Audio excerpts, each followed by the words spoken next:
नमस्कार, मेरा नाम मोनिका मिश्रा है और मैं एक स्पेशल एजुकेटर हूँ। और आज के इस वीडियो में हम बात करने वाले हैं आई हैंड कोऑर्डिनेशन की।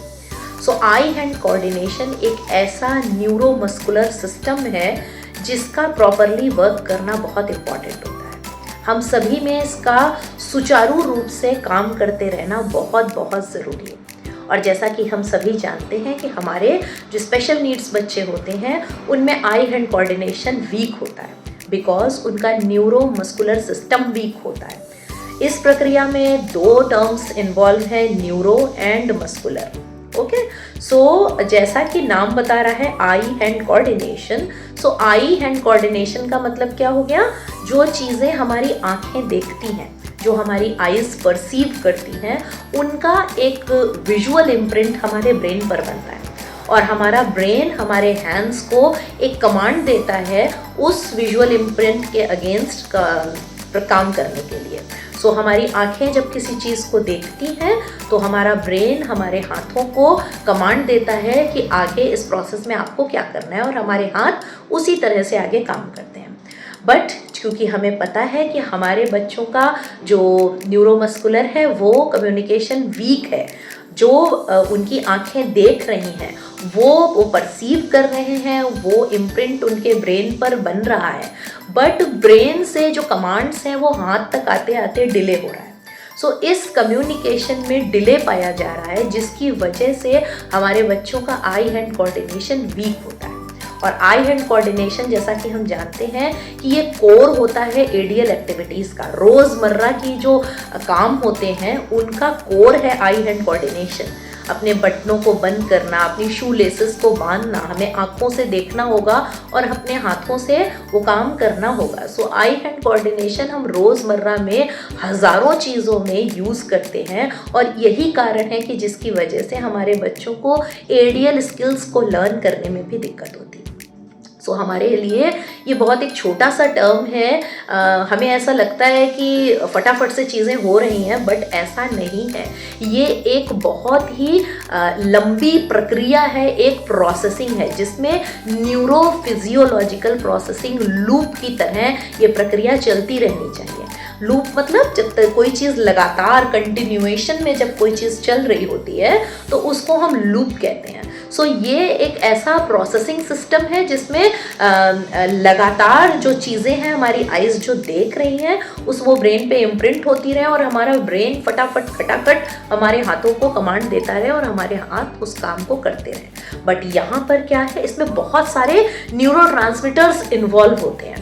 क्योंकि हमारे जो बच्चे हैं, जो हमारे ऑटिस्टिक बच्चे हैं, जो स्पेशल नीड्स बच्चे हैं, उनका ब्रेन दूसरी तरह से वायर्ड होता है, दूसरी तरीके से उनके ट्रांसमीटर्स काम करते हैं। हमें हमारे लिए ये ज़रूरी है कि हम उनके तरीके से उनको चीज़ें सिखाएं, उनके तरीके से काम करें, उनके आई हैंड कोऑर्डिनेशन को मजबूत बनाएं। ओके, आई हैंड कोऑर्डिनेशन को मजबूत बनाने के लिए, उसको इन्हेंस करने के लिए हम क्या कर सकते हैं? पहली चीज़ जो मैं आपके साथ टिप शेयर करना चाहती हूँ वो ये है कि अगर हमें अपने बच्चों के आई हैंड कोऑर्डिनेशन पे काम करना है हमें सबसे पहले क्या कराना होगा, वो जो भी एक्टिविटी कर रहे हैं, वो जिस भी एक्टिविटी में इन्वॉल्व हैं उस एक्टिविटी को वो देख कर करें। ओके, कई बार हम जब बिल्कुल यंग किड्स होते हैं तो हम उनको पुट इन वाली एक्टिविटीज़ कराते हैं, थ्रेड बीड्स कराते हैं, पेग्स लगवाते हैं, ऐसी छोटी छोटी एक्टिविटीज़ करवाते हैं। बट हमसे गलती क्या हो जाती है कि क्योंकि हमारे बच्चे बहुत स्मार्ट हैं, है ना, वो बहुत स्मार्ट है ब्रेन से।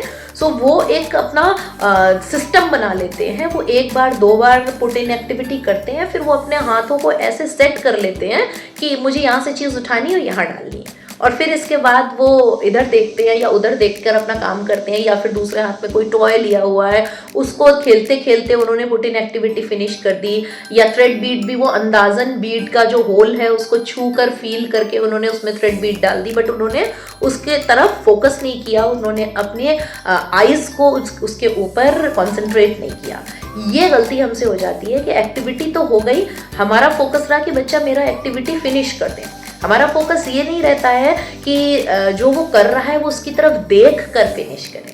सो उसने फिनिश कर दी, हमने उसको वेरी गुड कह दिया और बहुत अच्छे से हमने उसको मोटिवेट कर दिया, रीइंफोर्स कर दिया, लेकिन हमने उसके ऊपर ये ध्यान नहीं दिया कि उसने उस एक्टिविटी को देखा नहीं। तो पहली टिप यही है कि जब भी बच्चा कोई काम करे तो हम हमेशा मोटिवेट करेंगे उसको। लुक डाउन करने के लिए eyes on the hand, eyes on the hand का हम कमांड दे सकते हैं। हम आइज ऑन द हैंड के विजुअल्स लगा सकते हैं। वो जिस जगह पर काम कर रहे हैं, वो जिस भी टेबल पे काम कर रहे हैं, जिस भी एरिया में काम कर रहे हैं, जहाँ उनकी नज़र बार बार पड़ती है, सो उनके लिए रिमाइंडर्स की तरह हम आइज ऑन द हैंड का एक विजुअल लगा सकते हैं, जिसको वो देखकर बार बार उन्हें याद आ सके कि उनको अपनी आइज हमेशा अपने हाथों की तरफ रखना है।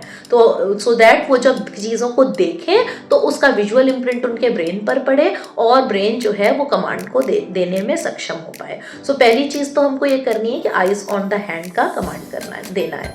सो आइज ऑन द हैंड सिर्फ मुंह से बोलने से काम नहीं बनेगा, हमें इसको स्ट्रक्चर्ड वे में करना है, हमें जगह जगह विजुअल्स लगाने हैं। सो आइज ऑन द हैंड कराना है, बट बोल बोल के नहीं कराना है, विजुअल्स दे के कराना है, स्ट्रक्चर्ड वे में कराना है, बच्चे को दिखा कर कराना है विजुअली कि आपको अपनी आइज अपने हैंड की तरफ रखनी है।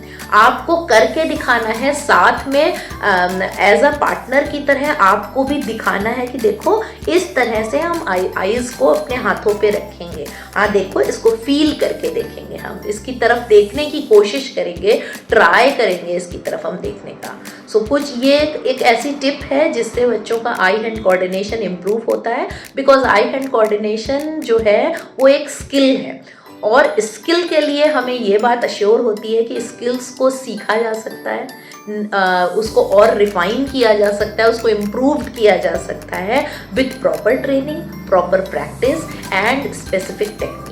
सो आई हैंड कोऑर्डिनेशन को लर्न करने की जो स्पेसिफिक टेक्निक है वो यही है कि हमारा बच्चा अगर चीज़ों को देख कर करेगा, उसकी आइज़ जो है अगर अपने काम पर होंगी तो उसका आई हैंड कोऑर्डिनेशन अपने आप इम्प्रूव होगा।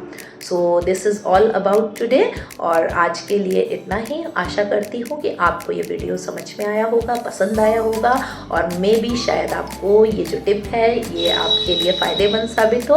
अगर आपको ये वीडियो पसंद आया है तो इस वीडियो को लाइक करें, मेरे चैनल को सब्सक्राइब करें, और मिलती हूँ नेक्स्ट वीडियो में। तब तक के लिए नमस्कार, धन्यवाद, थैंक यू।